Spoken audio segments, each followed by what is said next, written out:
This video has tips for every single arena, so no matter where you are inside Clash Royale, there's something in here for you. The best value you can get is if you watch this video through to the end, but I have also put video chapters in so you can skip around if you want to. There are 23 arenas inside Clash Royale, so let's start with Arena 1. Arena 1 is the easiest arena in the game, and in this arena I would say just focus on how cards work. Like you should have learned in the tutorial, you want to defend with your support troops and then put a tank in front of them. This is the easiest way to play Clash Royale and the most basic. Also, make sure you save your gems. The game is going to try and get you to spend gems. Do not spend gems. They are going to help your progression later on. So after some playing, congrats, you made it to Arena 2. And in Arena 2, you should have now more cards. My biggest tip here is upgrade your cards as much as you can and use the highest level cards you can. Obviously keeping the fundamentals of the giant in front, the support troops behind, but now they should be leveled up. After some more playing, you should have made it to Arena 3, where my advice here is start to learn how to use buildings. Each deck should have one building in it, and a building works like another tower. It can distract troops, but more importantly, it can buy you some time. The best placement for buildings is this spot right here. No matter where they drop their giant, it's going to be attracted to that cannon, and because you're bringing it to the center, both towers shoot the target. Just like that, you made it to Arena 4, Spell Rally, and I think it's only appropriate we focus on the spells. There are a lot of different spells inside Clash Royale, but right now let's focus on the Fireball and the arrows. These are some of the best spells in the game, so make sure you are using them properly and to the best of your ability. If we take a closer look at the Fireball, you guys will notice it does crown tower damage and area damage. Area damage is the amount of damage it does to troops and buildings. The crown tower damage is the damage it does to the king tower or the princess towers. If you are in game and you forget these values, you can press and hold down your spell and it will actually show you. Very helpful if their tower is low on health but you can't remember your spell damage. Into Arena 5, and we're going to talk about the deck fundamentals. There are 109 cards inside Clash Royale and there are so many different combinations you can do, but most decks follow a pattern, and that pattern is a win condition, some support cards, a build-in, a big spell, and a small spell. If you stick to this formula, you can't go too far wrong. Into Arena 6, and we are going to talk about placements. I already mentioned the cannon in the center, but also when you are using your spells, try to hit the tower and some troops. Getting the most value out of your spells is important, and when you are defending, the center of the arena is your friend. If you are using an ice golem, you can actually do a trick called kiting. Kiting is when you pull one troop from one side of the arena all the way to the other side. It is insanely effective, and you guys can see the princess towers whittle away at that troop. Placements are super important, so make sure you have a reason for putting your troop where you are. Into Arena 7, and we are going to talk about card evolutions. Some cards have a diamond above their head, and that means they are evolvable. How do you evolve these cards? Well, you need evolution shards. And once you have 6 of these shards, you can fully evolve a troop. To activate the evolution, you have to put it in this special spot, and cards with evolutions have special powers. The barbarians here, for example, gain a rage effect when they hit, meaning they attack even faster and they are very scary. The catch is they have a cycle. The barbarians have a 1 cycle. That means the first time I play my barbarians, they are normal. The second time they are evolved, then they are normal, then they are evolved. It repeats like that throughout the entire game, but this is a mechanic to learn. We are now in Arena 8, and I would recommend you build this deck. This is known as Hog Cycle, one of the most popular decks in the entire game, and is very free to play friendly. The whole purpose of this deck is you play your Hog Rider, you then cycle some cheap cards, and then you play another Hog Rider. You have a very solid defense with your cannon and your musketeer. You have your spells. Into Arena 9, and in this arena, we are going to talk about your elixir management and leaking. So first of all, what is leaking? In Clash Royale, you have an elixir bar, and this elixir bar is always gaining elixir. You get about 1 elixir per second. But when you hit 10 elixir, your elixir bar is full. It cannot hold any more elixir, and the elixir you would be generating goes into the void. It gets wasted, it's done. This is known as leaking. You are essentially throwing elixir away, which is very bad. The way you win games is by using your elixir efficiently, so leaking is a big no-no. I always have the mindset of doing something is better than doing nothing. Even if you're not sure what to do something. Don't just waste elixir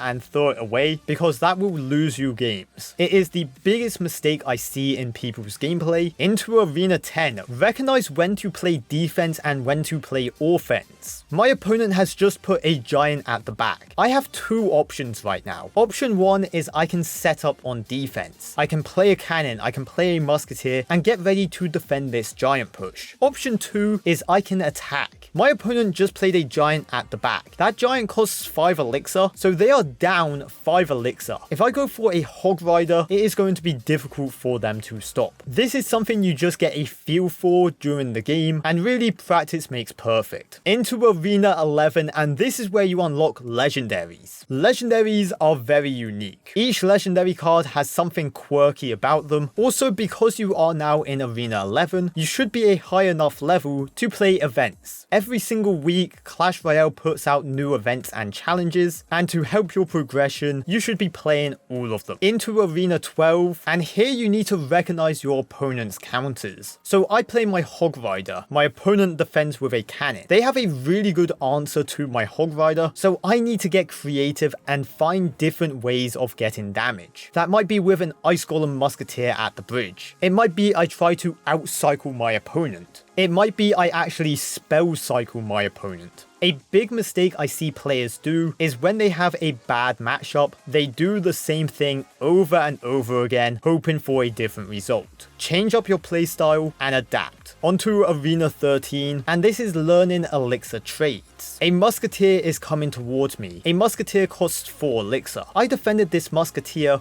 with skeletons. Skeletons cost me 1 elixir, the difference between them is 3, so I just got plus 3 elixir. This is known as a positive elixir trade, and you want to make sure you do as many positive elixir trades you can throughout a game. These positive elixir trades will turn into massive pushes and therefore give you more damage. Onto Arena 14, and I have to mention tilting. Tilting happens to every single player. It's where you go into a game, you lose, and then you're annoyed and you're frustrated that you lost. So you go into another game and you lose again. This time you lost because you're annoyed and frustrated, so you go into another game and you get countered. There was nothing you could do to win that game. Now you're down 3 games. This is called tilting, and the best tip I have is to take a break from the game. Watch a YouTube video and then come back. That's what I do, and it works. Don't switch your deck. That's a big mistake players make, and although the matchmaking might feel rigged, it's not. It's all a psychological battle, and you just have to break through that wall. Onto Arena 15. Congrats, you made it to 5,000 trophies, which is insane, and you have just unlocked Path of Legends. Path of Legends is ranked. If you look at this timer, this tells you how long there is left in a season, and pretty much you just want to try and push as high as possible. You can see you can get rewards along the way, and every single season this resets. If you make it high enough to Ultimate Champion, you then start to get medals, and these medals will globally rank you. As well, at the end of the season, it will show your best season on your profile, so you can flex. But back to Trophy Road, into Arena 16, Champions. Champions are some of the best cards in the game. The highest rarity right now in Clash Royale, and they have some very unique mechanics. First of all, you can only have 1 champion per deck. Secondly, champions have an ability. Every single champion has its own unique ability, but they can drastically change a game. Another unique mechanic about champions is a 3-card cycle. I'll talk more about that later on. But let's move up to Arena 17, and this is where I'm going to recommend meta decks. At this point in the game, players are really good, so you need a deck that can compete. You need one of the best decks in the game, and honestly, that is always changing. Clash Royale has balance changes every 2 months to keep the meta very fresh, but luckily there's a YouTuber called OOfro who posts the best deck every season, so subscribe. Onto Arena 18, and this is where we get into the advanced stuff. This is stuff that takes weeks or months to learn, and you're not going to be good at it right away. This is stuff that every top player does, including me. So first we're going to learn card cycles. I am going to play a Hog Rider, and then we are going to count my cards. So I'm going to play Skeletons, an Ice Spirit, an Ice Golem, and a Log. Now if you were counting, that's 4 cards, and you will see the Hog Rider is now back in my hand. This is known as a card cycle. The order in which you play cards return to your hand in that order. So after I play this Hog Rider, it's going to give me Skeletons, then an Ice Spirit, then an Ice Golem, then a Log. This is not random. It completely depends on what order you play your cards. So you might be there thinking to yourself, OOfro, how is this helpful? Well, if you know you are 2 cards away from a cannon and a giant at the bridge, you can just very quickly cycle to a cannon, allowing you to have an easier defense. When you are very advanced, you can also keep track of your opponent's card cycle. So you can know that they don't have a cannon in their hand. I should go for a Hog Rider at the bridge right now. Stuff like this I absolutely love about the game. On the surface, the game is so simple, but then you get into the really deep mechanics and it's mind-boggling. Onto Arena 19, and we are going to start counting elixir. Again, a very advanced mechanic, but right now I have 10 elixir.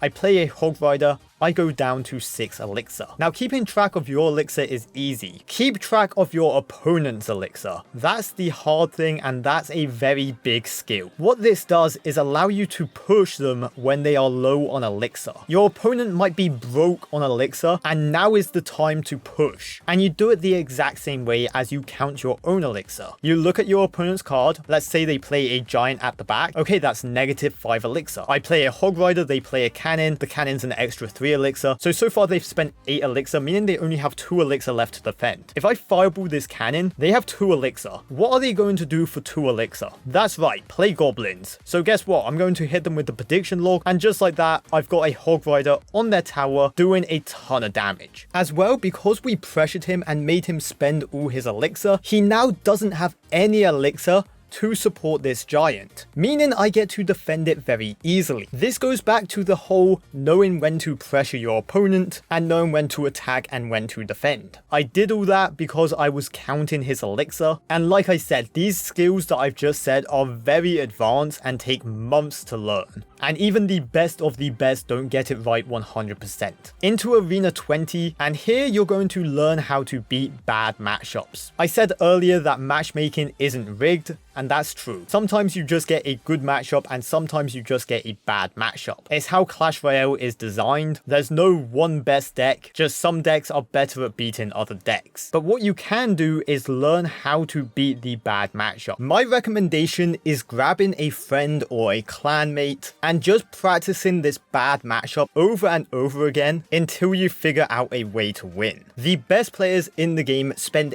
8 hours playing one specific matchup just to learn how to beat it. Now you don't have to be that extreme with it, but learning how to beat a bad matchup turns you from a good player into a great player. Onto Arena 21, and we are going to talk about pressure points. Now what really good players do is they are annoying. What I mean by that is you might only have 2 elixir and they will play goblins at the bridge, and it's forcing me into a choice. Do I want to defend these goblins and go down to 0 elixir, or do I just tank this damage and save my elixir? It's all situational, but good players know when to pressure and when to get that little extra damage. Into Arena 22, and we are going to talk about predictions. Predictions are one of the most satisfying things to hit inside Clash Royale because you knew exactly what your opponent was about to do and you predicted them. My advice for predictions is only do it when you want to be flashy, but also make sure you are thinking ahead. In order to hit a prediction, you have to know what your opponent is about to do. So don't just think about the present, think about, okay, if I play this Hog Rider, how are they going to respond and how am am I going to counter that response? Something I've learned very recently is, again, I play this Royal Giant deck, and sometimes when I try to activate my King Tower, they would prediction tornado my fishermen away. Now, because I know they are going to do this, what I do is actually put my fishermen in a different place, a place they would never expect, and not only do I still get the King Tower activated, they just missed a tornado. So sometimes I'm even predicting predictions. This game gets crazy, but at the end, you do finally hit 9,000 trophies. You get to the legendary arena, Arena 23, and this is the top. You can no longer lose trophies, you can no longer go any higher, and my recommendation here is to learn new archetypes. Because there's no penalty for losing or winning, you can play fun wacky decks, or you can learn new decks. I hope this helped you in some way. If you have any of your own tips, leave them in the comment section, leave a like and subscribe for more.